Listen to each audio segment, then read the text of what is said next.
Mesdames, Messieurs, je suis ravie de vous retrouver. Vous êtes bien sur Dash News et c'est l'invité de la rédaction. Notre invité est Ngouagny Silvio Fransconi. Il est urbaniste, aménageur, représentant de l'Ordre national des urbanistes à la Commission des permis de construire. Nous sommes dans le littoral Cameroun, une région, du moins la capitale économique Douala, qui peine à tourner la page de cet effondrement au quartier Mobile Guinness, l'un des quartiers populeux de la ville de Douala. L'effondrement d'un immeuble R+4 qui a fait au moins 37 victimes avec une vingtaine de blessés. Des chiffres qui pourraient être revus à la hausse du fait que sous les décombres, il y aura encore des victimes selon les autorités de la ville de Douala. Nous avons le plaisir de vous accueillir. Et avec vous, justement, on va revenir sur la notion du respect des normes, tant il y a des effondrements dans le pays, car après Douala, on a eu une Ngaoundéré, un immeuble R+4 également effondré avec 4 victimes cette fois-là. Bienvenue, merci d'être avec nous. Merci beaucoup, madame. Je suis très heureux d'être des vôtres aujourd'hui. Je souhaite une très belle après-midi à l'ensemble de vos téléspectateurs.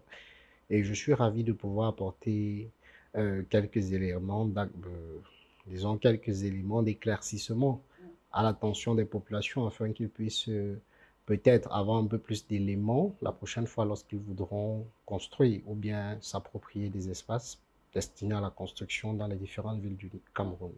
Merci de m'avoir accueilli et je serai ravi d'être avec vous. Merci. Avant d'arriver à cet aspect purement éducatif où on va questionner sur comment devenir propriétaire terrien, par exemple dans un centre urbain, quels sont les préalables, on va se questionner est-ce que ce énième drame pouvait être évité? Vraiment, je me joins à la voix de l'ensemble des autorités à l'échelle de la ville de Douala et à l'échelle nationale pour adresser mes condoléances les plus attristées à l'endroit des populations impactées ou bien qui ont été touchées par ce malheureux événement. Malheureusement, effectivement, nous aurions pu éviter cela, mais du fait peut-être du laxisme ou alors de la non-sensibilisation des populations à s'installer dans des espaces non viables, nous sommes arrivés au drame qui a survenu.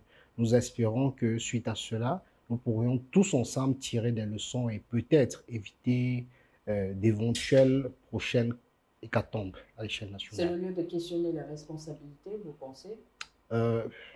Je dirais également, devant toute situation telle que celle-là, il est toujours important de questionner les responsabilités et de pouvoir tirer des leçons de cela.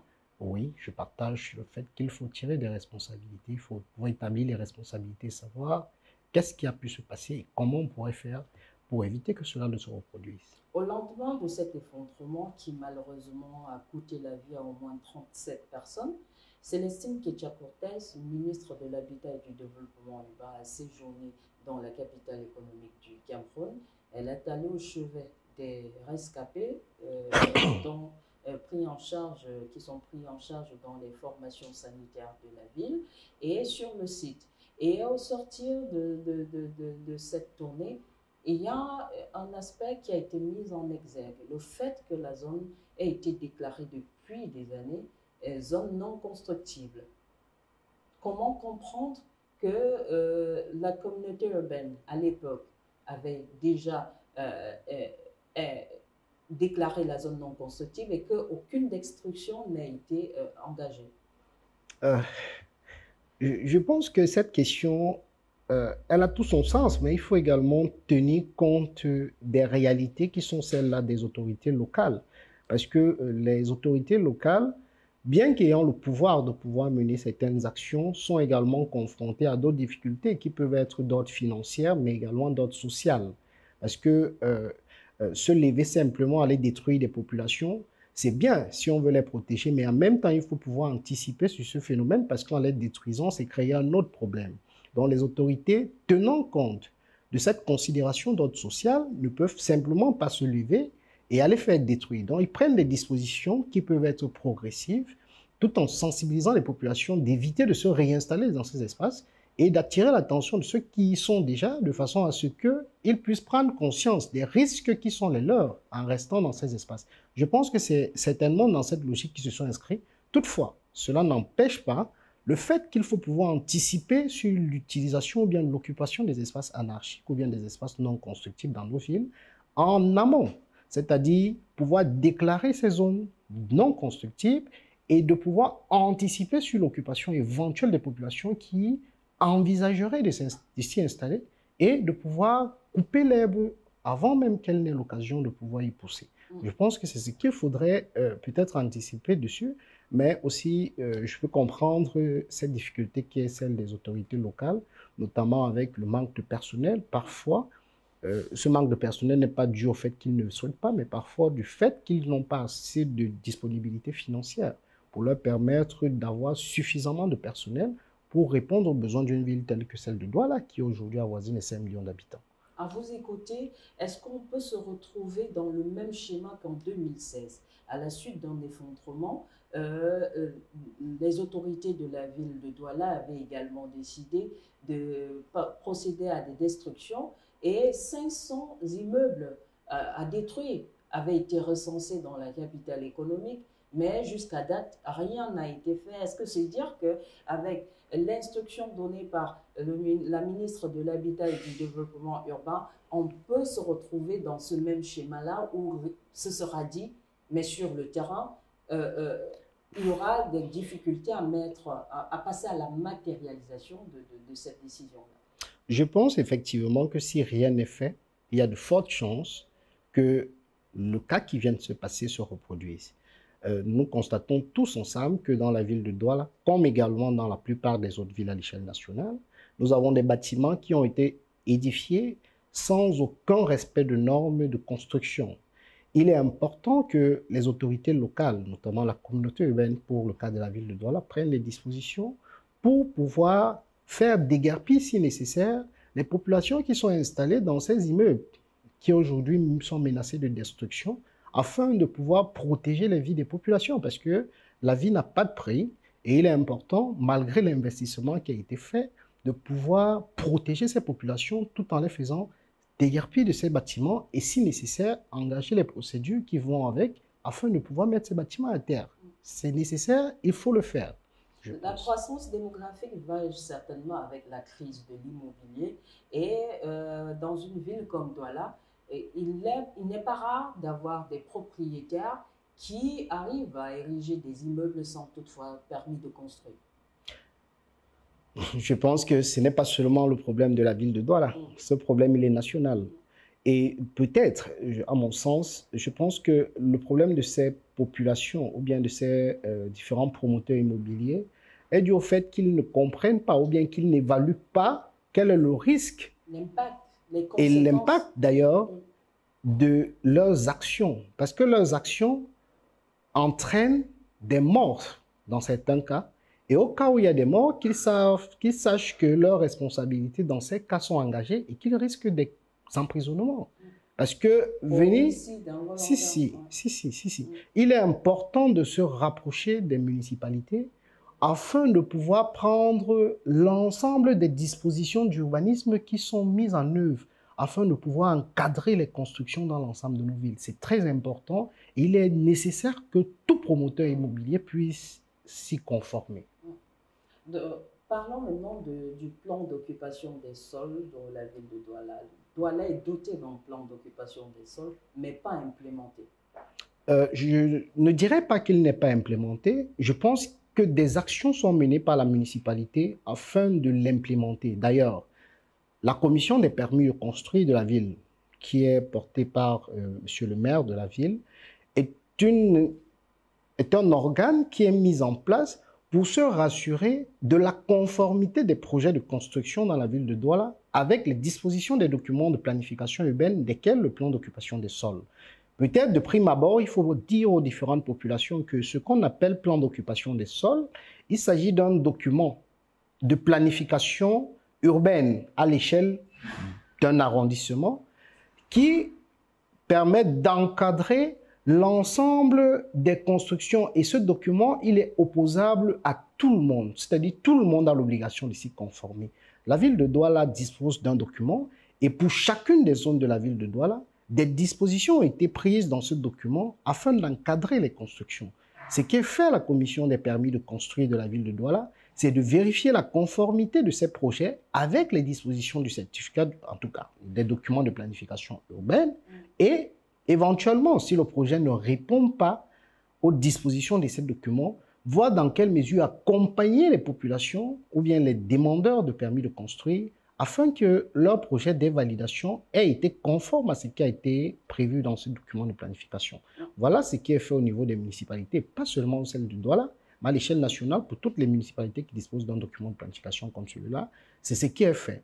Et se rapprocher des autorités pour avoir l'ensemble de ces règles, en fait, je ne pense pas que ça coûte grande chose. C'est important pour ces populations parce que ça permet de leur protéger la vie et de pouvoir avoir un cadre de vie qui soit celui-là souhaité par l'ensemble des autorités au niveau national et au niveau local particulièrement. Dans un contexte tragique comme ce qui s'est passé à Mobile Guinness, la responsabilité de la mairie est engagée ici?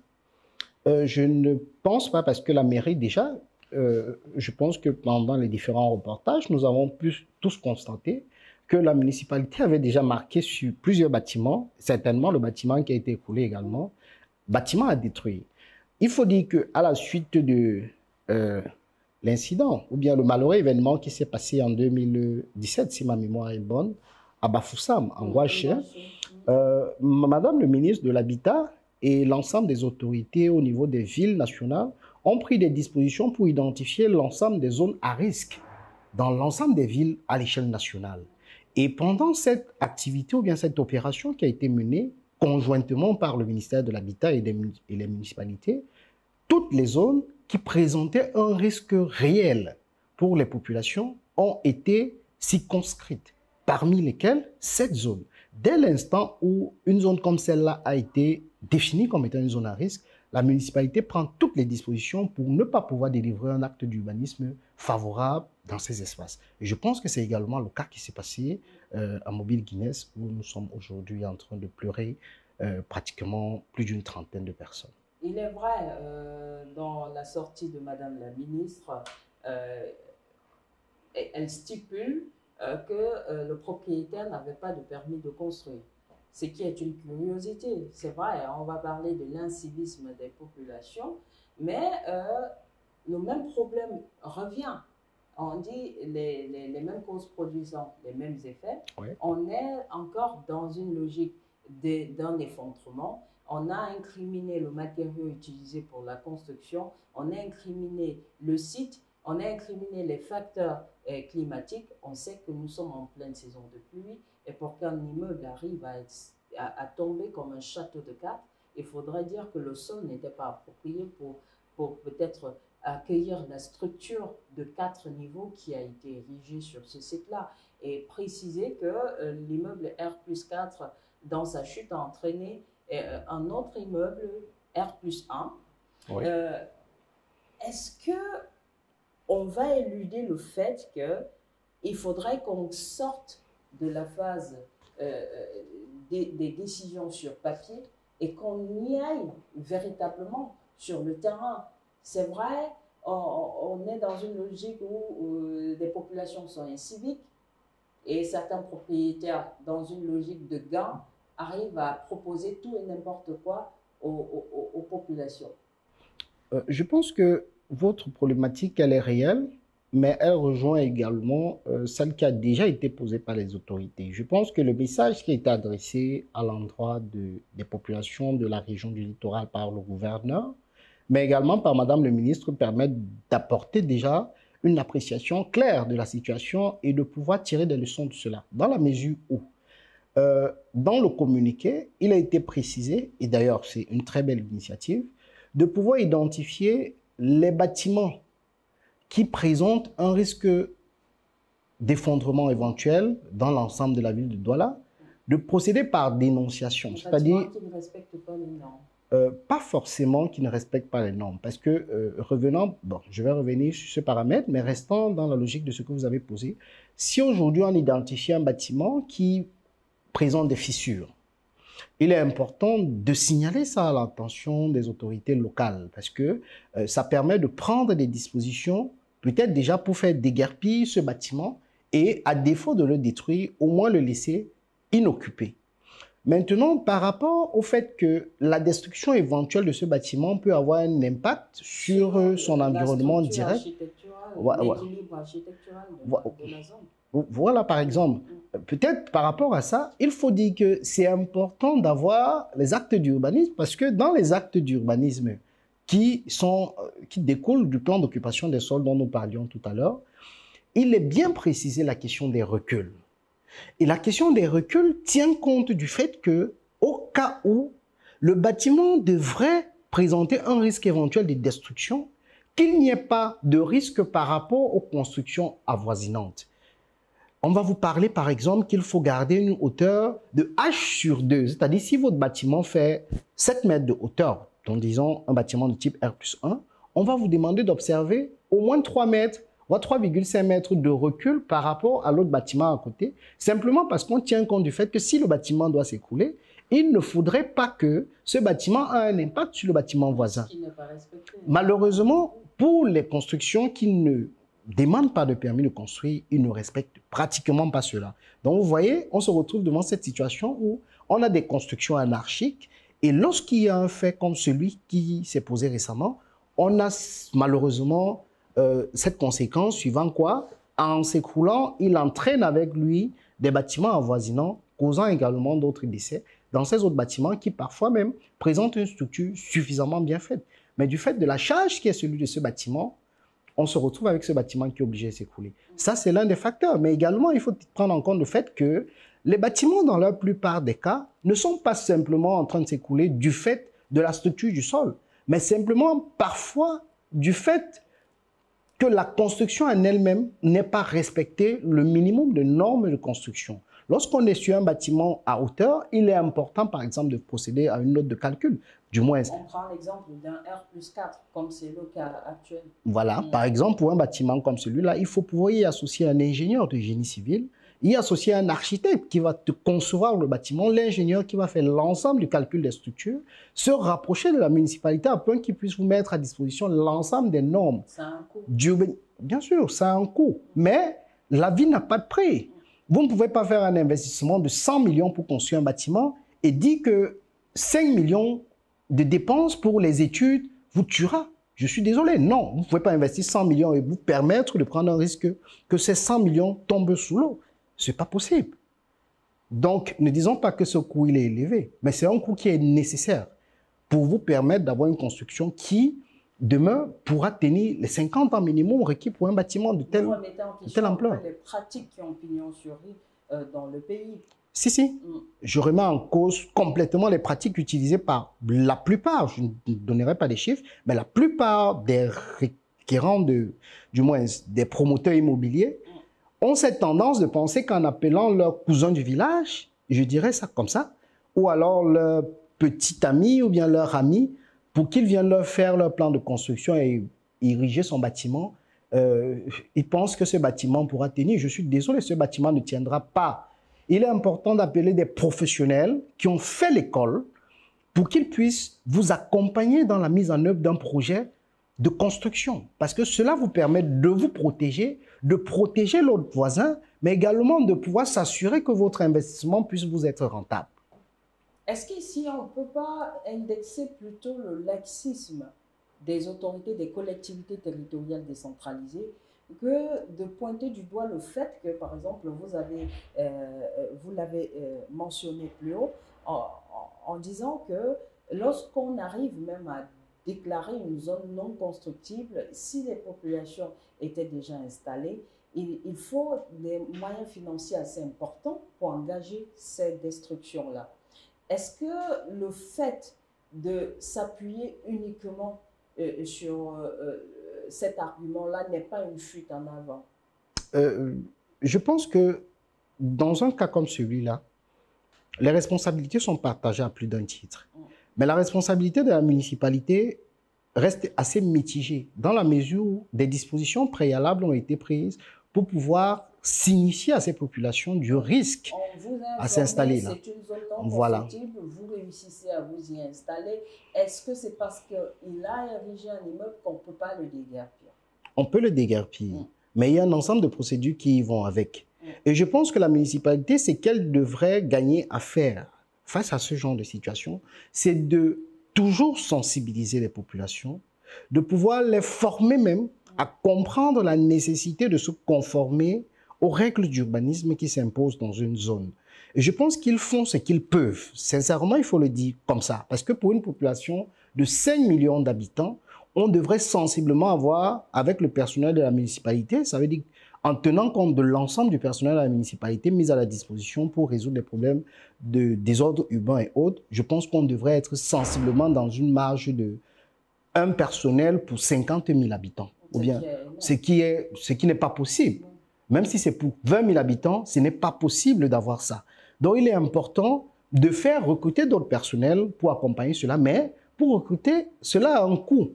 Et ce coût, la municipalité n'a pas forcément les moyens qui lui permettent de prendre en charge tout cela. Donc, en mettant les responsabilités sur là... Dans un cercle infernal. Tout à fait. Donc, en mettant les responsabilités sur elle, il faut également tenir compte du fait qu'elle fait ce qu'elle peut, mais il faut également que la population soit citoyenne. De ce fait, il est important qu'ils prennent conscience des risques qu'ils encourent en allant s'installer dans ce type de zone.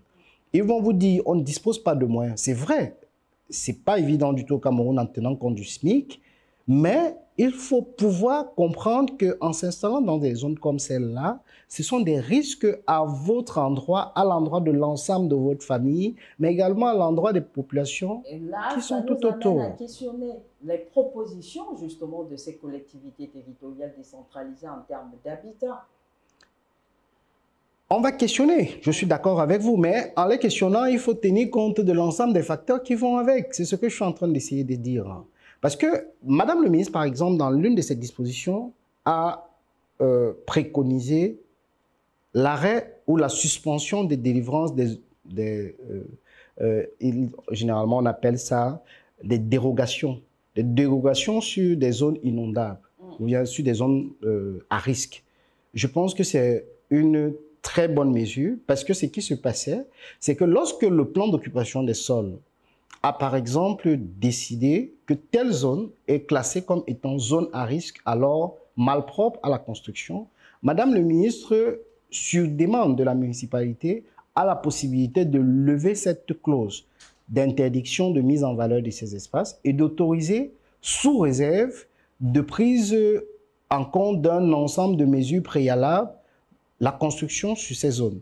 Mais au vu de ce qui est en train de se passer, Madame le ministre s'est remise elle-même en question et a décidé d'arrêter d'établir des dérogations sur ce type d'espace. C'est très important d'y arriver. Je pense également au niveau de la municipalité, l'initiative de pouvoir identifier l'ensemble des bâtiments à risque dans la ville permet de pouvoir anticiper sur cela. Mais cela ne va pas suffire parce qu'il est important d'anticiper. Déjà en 2016, ce travail avait été fait. Pour Douala, une première étape, on avait décrété, les autorités avaient établi 500 immeubles à détruire. Rien n'a été fait. Nous sommes en 2023.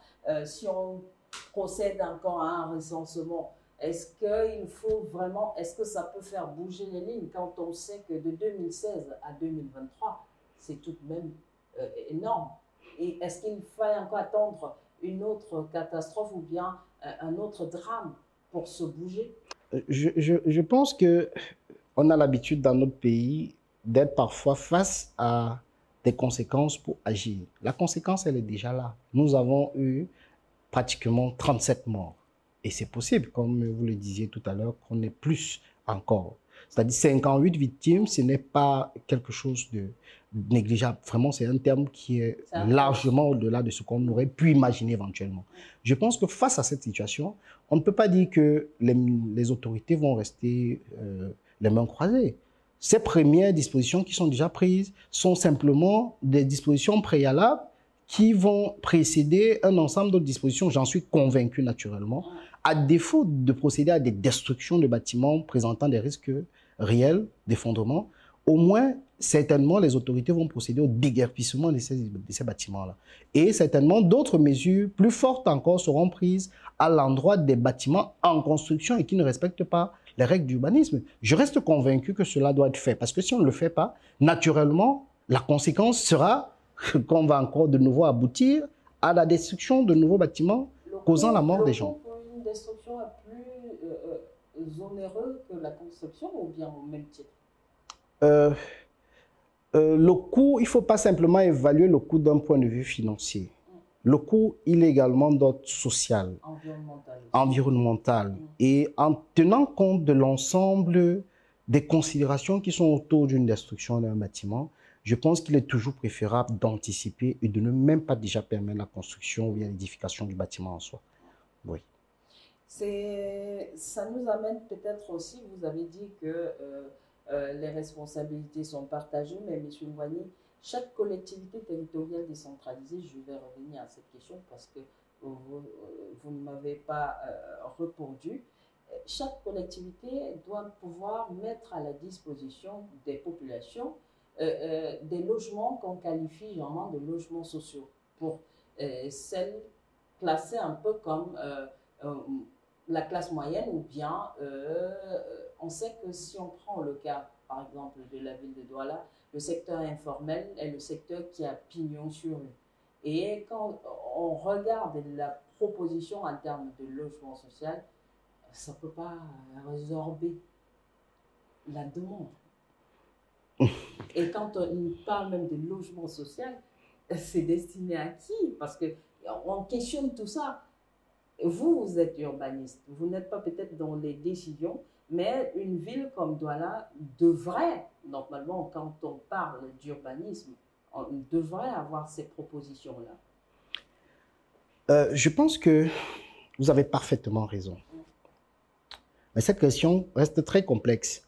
Et je pense qu'il faut plus questionner le politique.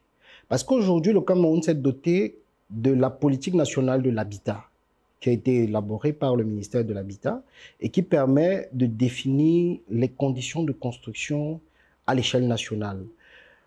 Pour une ville comme Douala, pour une population de sensiblement 5 millions d'habitants, en tenant compte du nombre de personnes par ménage, qui est sensiblement à l'échelle nationale de l'ordre de 6,4 personnes par ménage, on serait aujourd'hui dans un besoin qui avoisinerait les 800 000 constructions, logements, oui, 800 000 logements sociaux qui devraient être construits, logements pour les populations.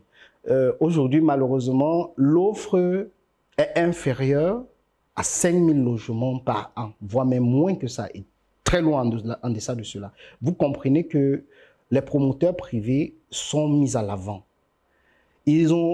L'État n'a pas la capacité de pouvoir porter sur elle la construction des logements pour répondre à la demande de logements à l'échelle de la ville de Douala et à l'échelle nationale. Ils sont obligés d'accepter de se faire accompagner par les promoteurs privés. Toutefois, il est important effectivement qu'en laissant ces promoteurs privés prendre le bâton de commandement, je dirais ça comme ça, dans la construction, qu'on encadre ces constructions en les exigeant effectivement de se conformer aux dispositions d'urbanisme applicables dans la ville dans laquelle ils souhaiteraient construire. Maintenant, il revient à la municipalité de prendre les dispositions pour que ces requérants se conforment effectivement à cela. Peut-être il faut attirer l'attention des municipalités pour qu'ils comprennent quelle est l'urgence de ne pas permettre qu'une construction. Monsieur Ngouagny, on est d'accord sur le fait que les collectivités ne peuvent pas tout faire, mais on ne va pas éluder le fait que c'est un devoir régalien pour l'État de s'assurer non seulement de la sécurité, mais de mettre à disposition de ces populations des logements. Madame, je suis d'accord. Je suis d'accord avec vous. Il est du ressort, ou bien de la responsabilité régalienne d'ailleurs, de l'État, de pouvoir s'assurer que chacun de ses citoyens dispose d'un cadre de vie décent. dans lequel lui et l'ensemble de sa famille puissent y vivre. Mais au niveau des municipalités, aujourd'hui, on est confronté à un problème. Il est important peut-être le lever aujourd'hui. Les municipalités se confrontent à une situation suivant quoi? Pour le citoyen lambda, disposer d'un titre foncier sur un espace équivaut à avoir l'autorisation de construire sur cet espace. Oh que non! Les dispositions prévues dans les documents de planification aujourd'hui ne permettent pas à, par exemple, quelqu'un qui dispose d'un espace dans la zone industrielle de Douala, par exemple, de venir ériger un bâtiment de type résidentiel. Donc, il est important pour ces populations de pouvoir, eux aussi, accompagner la municipalité en se rapprochant préalablement d'eux, afin de s'assurer de la constructibilité, du moins pour le projet éventuel qu'ils souhaiteraient mettre en œuvre, sur l'espace qu'ils ont disposé d'un titre foncier. Ne pensons pas que disposer d'un titre foncier donne automatiquement droit à un permis de construction. Forcément, ça ne donne pas ce droit. Ce n'est pas automatique. Ça vous donne l'autorisation de faire la mise en valeur, mais la mise en valeur conformément aux dispositions des documents de planification. Vous pouvez avoir un espace où on vous exige de construire un hôtel dessus. Vous pouvez avoir un espace où on vous exige de construire une structure industrielle dessus. Oui, mais ça, c'est sur le papier. Dans la pratique, dans la ville, ce qui est fait, est-ce que c'est ce qui est fait? Si c'est ce qui était appliqué, on n'aurait pas le cas de Mobile Guinness, par exemple. L'objectif, justement, en attirant l'attention sur ce fait, est de pouvoir mettre, du moins, sur la table cette situation qui prévaut suivant quoi? Le MINCAF, qui est le ministère ministère du Domaine, Cadastre et Affaires foncières, établit des titres fonciers sur des espaces qui sont parfois inconstructibles. On se retrouve parfois avec des terrains qui sont carrément dans des zones marécageuses, sur lesquelles un titre foncier est établi. Mais pour un citoyen lambda qui a un titre foncier sur ce type d'espace, vous pensez que pour lui, il s'agit de quoi? D'un espace sur lequel il peut construire. Or, cette situation prévaut simplement parce que dans l'établissement de ces documents, de ces actes, on n'a pas associé la municipalité. Il n'y a même pas eu de descentes sur le terrain. Les descentes sur le terrain sont établies sans y associer la municipalité qui est le garant de la question urbaine. Il est important que dans l'établissement de ce type de documents, que la municipalité soit associée afin de pouvoir faire le distinguo préalable sur la valorisation potentielle des espaces. Le MINCAF, lui, il établit ces documents, mais il ne tient pas compte également des réalités de la ville. Est-ce qu'on ne va pas regarder ce problème aussi sous l'angle purement politique? Ça veut dire que sur le terrain, les populations inciviques sont parfois caressées dans le sens du poil, surtout parce que si on prend les maires, si on prend les élus locaux, c'est aussi une façon de préserver un électorat qu'il ne faudrait pas toucher, question de garantir les prochains votes. Je pense que la question de l'électorat se pose dès l'instant où il faille déguerpir ou bien détruire les populations. Pour tout homme politique, il est normal qu'il tienne compte du fait que son électorat, ce sont ces populations-là. Venir à les déguerpir, ce ne serait pas un acte politiquement correct. Mais toutefois, il a la capacité de pouvoir anticiper sur cela en interdisant éventuellement la mise en valeur de ces espaces qui sont déjà classés comme non constructibles par les populations qui correspondent à leur électorat. Je pense que c'est d'ailleurs ce qui est fait par la plupart des municipalités, mais il faudrait peut-être qu'encore plus d'actions soient menées en ce sens-là, déjà en sensibilisant, en conseillant permanemment les populations et en s'assurant de la non-éventualité de l'installation de ces populations sur ce type d'espace. Voilà ce que je pense qu'il faudrait que ce soit fait pour, d'un côté, peut-être assurer l'électorat du politicien, mais d'un autre côté, de protéger également les populations qui ne demandent qu'à être logées. C'est une population, vous pensez que si elle était éduquée dans le sens où vous dites sur comment le process pour arriver à être propriétaire terrien, vous pensez que cette population-là ne serait pas à même de comprendre le risque ou bien les dangers? Je pense que si la population est sensibilisée, si la population est informée des risques qu'ils encourent, et si la population a un interlocuteur en face qui est accueillant, alors naturellement, ces populations pourraient se conformer au minimum de règles. Je pense que la municipalité a ouvert les portes, Mais pour le citoyen lambda, aller vers les municipalités, la plupart du temps, il se dit qu'il va aller faire des dépenses. Oui, les lenteurs Et administratives, les lenteurs administratives, effectivement, aujourd'hui, les process qui s'étendent sur plusieurs années. il faut peut-être le dire, effectivement, beaucoup se plaignent aujourd'hui, l'établissement d'un acte d'urbanisme, comme le certificat d'urbanisme à la communauté urbaine, prend parfois un mois, voire plus. Et beaucoup se plaignent de cela. C'est important. Et peut-être c'est l'occasion. C'est même pas un traitement un traitement qui, c'est un traitement parfois aussi à tête chercheuse. Non, je ne pense pas que ce soit à tête chercheuse. Je pense que c'est malheureusement dû aux lenteurs administratives. Et cela va mais des lenteurs à la loi. Qui ouvrent la porte justement à la corruption. Je ne suis pas sûr que ça ouvre la porte à la corruption dans le cas d'espèce de celui-là, parce que pour le fait de connaître un peu les procédures en interne, je pense que c'est simplement du fait que ce document doit traverser multiples portes. Et ça crée beaucoup de blocus, parce que si on se retrouve avec 200 dossiers sur la table, le personnel affecté au dossier parfois se retrouve en train de devoir faire traîner des dossiers, même involontairement, parce qu'ils ont beaucoup de choses à faire.